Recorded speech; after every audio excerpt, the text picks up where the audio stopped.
Astaghfirullah.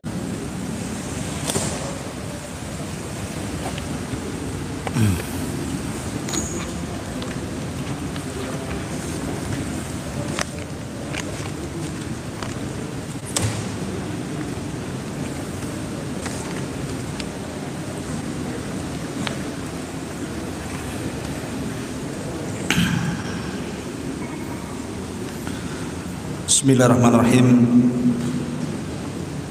Assalamualaikum warahmatullahi wabarakatuh. Alhamdulillah wassalatu wassalamu ala Rasulillah wa ala alihi wa sahbihi wa mawalah wa la haula wa la quwwata illa billahi wa ba'du. Alhamdulillah, di malam hari ini kembali kita bisa duduk untuk bertalabul ilmi. Salawat dan salam terlanjutkan kajian tafsir surah Al-Baqarah, dan kita masuk kepada ayat 26 dari surah Al-Baqarah. A'udzubillahi minasyaitonir rajim. Bismillahirrahmanirrahim. Innallaha la yastahyi an yadriba mathalan ma ba'udatan fama fawqaha fa ammal ladhina amanu faya'lamuna annahu al-haqqu min rabbihim wa ammal ladhina kafaru fayaquluna madza arada Allahu bihadza mathalan yudhillu bihi katsiran wa yahdi bihi katsiran wa ma yudillu bihi illa al-fasiqin. Baik. Sesungguhnya Allah Subhanahu wa taala tidak malu untuk membuat sebuah permisalan dengan seekor nyamuk, ataupun mungkin di atas nyamuk atau mungkin di bawah nyamuk. Adapun orang-orang yang beriman, mereka mengetahui bahwa itu adalah sebuah kebenaran dari Rabbnya. Adapun orang-orang kafir, mereka mengatakan apa yang Allah kehendaki dengan permisalan itu, yang menyesatkan dengannya kebanyakan orang dan memberikan hidayah dengannya kebanyakan orang, dan tidaklah tersesat dengan permisalan itu kecuali orang fasik. Ayat ini ada asbab nuzulnya. Jadi ketika kita tahu bahwa orang-orang Arab itu jago-jago syair, mereka suka melantunkan syair dengan bahasa yang sangat tinggi. Artinya banyak pujangga-pujangga Arab di zaman itu, dan mereka tidak pernah membuat permisalan dengan binatang, apalagi dengan binatang-binatang remeh.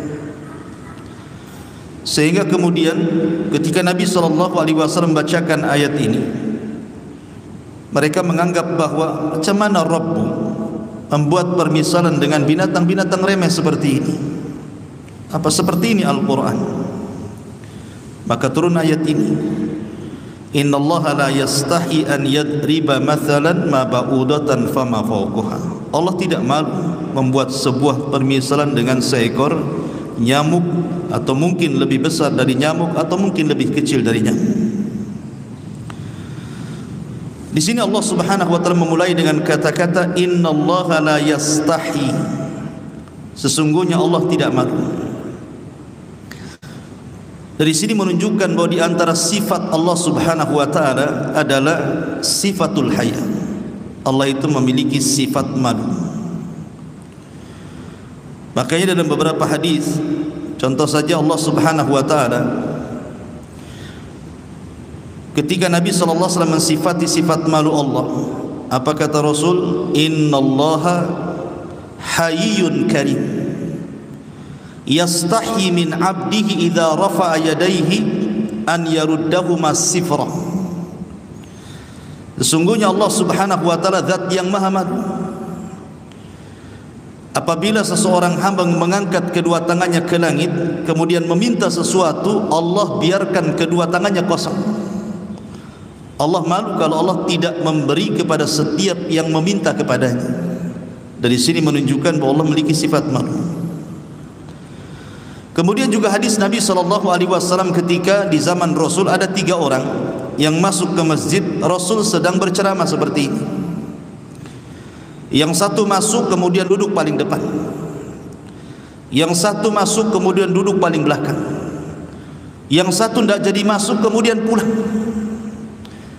Maka selesai Rasul kemudian ta'lim, Rasul mengatakan, adapun yang masuk kemudian duduk paling depan, fa'awa ilallah fa'awahu Allahu ilaihi,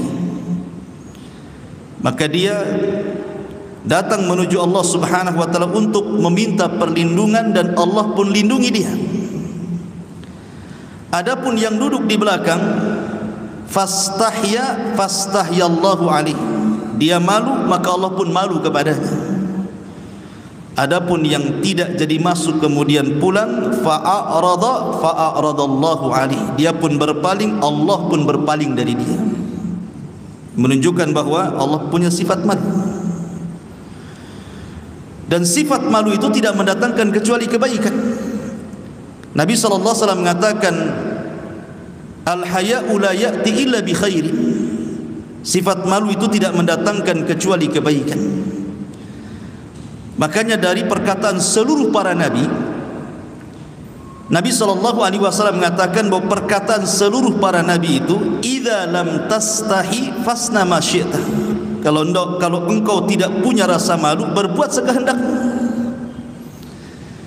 Makanya dahulu ada seorang alim ulama, dulunya pemabok, namanya Al-Imam Al-Qa'nabi. Al-Imam Al-Qa'nabi ini dulu sebelum menjadi ulama pemabok, dia tukang mabok. Tiba-tiba kemudian menyetop seorang ulama hadis di tengah jalan. Ada ulama naik kuda dengan iring-iringan santri-santrinya, dicegat sama Imam Qa'nabi. Kemudian dia mengatakan, siapa kamu? Namanya orang mabuk, tidak kenal bahwa dia seorang alim, Al-Imam Az-Zuhri, muhaddis, ulama dunia. Maka murid-muridnya marah, hei fulan, dia seorang muhaddis, punya hormat sedikit sama ulama. Namanya orang mabuk, mana tahu hormat. Akhirnya kemudian dia mengatakan, kalau kau seorang muhaddis, coba berikan kepadaku satu hadis Nabi SAW. Imam Zuhri ini pandai dia pun mencari-cari hadis yang layak untuk orang ini. Maka dia pun mengatakan, haddatsana fulan qala haddatsana fulan, sampai kepada Nabi SAW, inna min kalami nubuwatil ula idza lam tastahi fasna ma syi'ta. Sesungguhnya dari ucapan para nabi sejak dulu-dulu, kalau engkau tidak punya malu, lakukan sekehendakmu. Terekamlah hadis ini di kepalanya. Dari situ dia bertobat. Akhirnya dia pun belajar, lama-lama menjadi alim ulama besar, dan dia salah satu guru daripada Imam Malik, Imam Al-Qa'nabi. Gara-gara hadis Nabi SAW, idza lam tastahi fasna ma syi'ta, kalau engkau tidak punya malu, lakukan sekehendakmu. Makanya Nabi SAW ketika mensifati sifat malu, ketika ditanya apa yang dimaksud sifat malu itu wahai Rasul, maka Rasul mengatakan, antahfadar ra'sa wa ma wa'a wa antahfadal batna wa ma hawa. Bahwa malu itu artinya engkau menjaga kepala dan isinya, dan engkau menjaga perut dan juga isinya. Artinya kepala dan isinya itu, dalam kepala ada lisan, ada mata, ada pendengaran, ada otak, gitu ya. Artinya kalau kita punya malu, maka jaga pandangan, jaga penglihatan, jaga lisan, jaga otak, itu maksudnya. Adapun antahfadal batna wa ma hawa, engkau menjaga isi perut kamu dan apa yang terdorong dari hawa nafsumu. Berarti orang yang tidak memasukkan yang haram ke dalam perutnya, berarti dia punya malu. Ketika orang menjauhi zina, maka dia sedang memiliki rasa malu. Ketika dia hendak mencuri tidak jadi, berarti masih punya malu. Ketika dia hendak menzalimi orang, berarti masih dia punya malu. Itulah rasa malu. Makanya Rasul mengatakan, al-haya'u la ya'ti illa bi khairin. Rasa malu itu tidak mendatangkan kecuali kebaikan. Ma'asyiral muslimin yang dimuliakan Allah Azza wa Jalla. Makanya kenapa orang yang punya rasa malu itu sangat dimuliakan oleh Nabi SAW. Ketika Nabi SAW duduk, itu betisnya tersingkap. Abu Bakar masuk, masih tersingkap juga. Umar masuk, masih tersingkap juga. Utsman masuk, Rasul malu, ditutupnya betisnya. Aisyah radhiyallahu anha yang menyaksikan ini bertanya, wahai Rasul, kelakuanmu aneh. Abu Bakar masuk, Umar masuk, betismu tidak kau tutup. Utsman masuk, kau tutup pula. Maka apa kata Nabi SAW? Kaifa astahi, kaifa la astahi mimma yastahi minhul malaika. Bagaimana aku tidak malu kepada orang yang malaikat sendiri malu sama dia gitu. Malaikat saja malu sama Utsman, apalagi aku. Makanya kenapa Nabi SAW itu sampai menjodohkan dua putrinya kepada Utsman, karena Utsman itu memiliki sifat malu, akhlak yang luar biasa. Sampai-sampai Ali radhiyallahu an ketika menjadi khalifah ditanya tentang Utsman, kata Ali, dzakar rajul yud'a fi mala'il a'la bi dzinuraini. Itulah laki-laki yang dipanggil dari atas langit sana dengan sebutan pemilik dua cahaya karena menikahi dua putri Nabi. Karena sejak Adam diciptakan sampai kiamat dibangkitkan, tidak ada orang yang menikahi dua putri Nabi kecuali Utsman bin Affan. Itulah sifat malu. Maka di sini Allah mengatakan innallaha la yastahi, tapi tentu malunya Allah dengan malunya manusia berbeda. Sifat malu bagi Allah itu sifat sempurna, sifat yang tidak ada kekurangan di dalamnya, sifat yang sangat indah. Maksudnya rasa malu Allah Subhanahu wa taala tercantum dalam hadis tadi. Innallaha hayyun karim, Allah itu zat yang maha malu lagi maha pemurah. Idza rafa'a yadayhi, apabila seorang hamba mengangkat kedua tangannya kemudian mengatakan ya Rabbi an yaruddahuma sifra, maka Allah tidak mungkin membiarkan tangan itu kosong.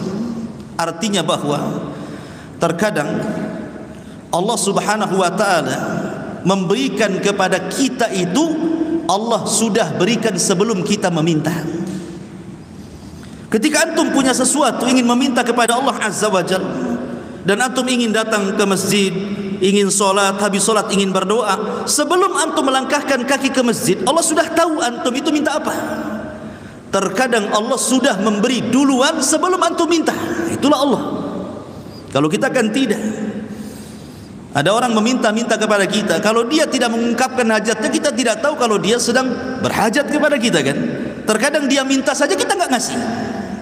Tapi Allah Subhanahu wa taala memberi sesuatu sebelum kita minta. Contoh dua kisah. Di zaman Nabi Musa alaihi salatu wassalam, ada seorang wanita udah lama menikah tidak punya anak. Lama dia menikah tidak punya anak. Dia datang kepada Nabi Musa alaihi salatu wassalam, karena Musa itu kan terkenal kalimur rahman, nabi yang suka berbicara dengan Allah Azza wa Jalla, maka disebut kalimur rahman, suka dialog dengan Allah. Wanita ini mengatakan, ya Musa, sesungguhnya aku wanita akimah, sudah mandul, tidak punya anak, tapi saya ingin punya anak. Cobalah kau datang kepada Rabbmu, berdoalah kepada Allah, minta kepada dia agar aku punya anak. Maka Musa alaihi salatu wassalam datang kepada Allah Azza wa Jalla, kemudian mengadukan permintaan wanita itu agar punya anak. Akhirnya kemudian Allah mengatakan, ya Musa, aku sudah takdirkan wanita itu akimah, wanita itu mandul, enggak mungkin saya berikan dia anak. Akhirnya Musa ngomong sama wanita itu, bongkos sudah ditakdirkan mandul, sebaiknya kau pergi. Wanita ini menangis. Kemudian beberapa hari datang lagi kepada Nabi Musa, ngeyel minta kepada Nabi Musa kepada Allah agar dia diberikan anak, tapi jawabannya sama sampai 3 kali. Kata Musa, jangan kau kembali lagi, karena Allah sudah takdirkan engkau mandul. Lama bertahun-tahun Musa tidak berjumpa dengan wanita ini. Ketika berjumpa, rupanya wanita ini sedang gendong bayi. Sehingga kemudian Nabi Musa heran dan bertanya, itu anak siapa? Kata wanita, ini anak saya. Maka Musa alaihi salatu wassalam bingung. Dia sudah berdialog dengan Allah dan Allah katakan dia mandul, kenapa pula dia punya anak? Akhirnya dia pun datang kepada Allah Azza wa Jal, kemudian menanyakan soal itu, ya Rabb, bukankah aku sudah meminta agar wanita itu punya anak dan kau katakan dia mandul?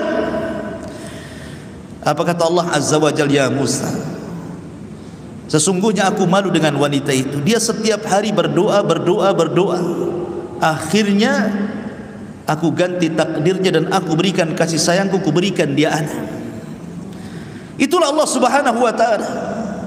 Di zaman Nabi Sulaiman, ketika Nabi terjadi paceklik hebat, tidak lama tidak turun hujan, ya. Akhirnya Sulaiman pun mengajak seluruh tentara-tentara